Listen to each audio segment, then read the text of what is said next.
thank you for tuning in. I hope you're doing very well. So, my idea for this one is to like take an angle across it, and then coming out of the angle, I want to have. I'm going to try something very complex that I will probably fail at miserably. Have the sitting woman coming out of the angle, so it looks like she's emerging from the wood. So it'll be this way, and then the angle will be coming towards you here. I think it could be a cool idea. It's probably going to be a lot harder to get the waste material away. In fact, it is going to be. But I think it's more interesting than just having woman sat in the middle. I think it'd be an interesting idea. How well I'll put it off is a different thing. But I think it'd be a much more interesting piece than Dia's head, or doing something with it that is something that embraces the medium more than just making something out of it, you know? And I want to do like minimal working on the outside of it and keep some of the rough nature of it being a log. So it would be log here, diagonal through it, and then the woman kind of appearing from the diagonal as it cut across. So there's a crack here and a crack here. So really, I want the woman to stop at the latest there. So it's about there. So about that width. Really, if I can, I kind of want it more this way, because that's where the center is. And if I can avoid doing anything about that hole, I will. But if I move it that far forwards, then I've got to deal with the cracks. So maybe I'm just going to leave it as it is, because I don't want to deal with the cracks. I could decide that I'm just going to take this down now up until about this far. So it's still got an inch of wood keeping it together. And then I can like start planning out the drawing part of the woman. So I will do that as long as I remember not to go past that line.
we now have our surface to do the rest of our work on. At the moment, this is all lovely and fine.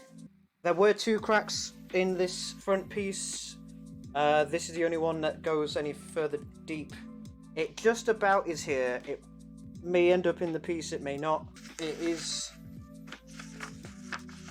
not quite right, but when I increase that by 1.2 times, sorry, it'll be bigger up here.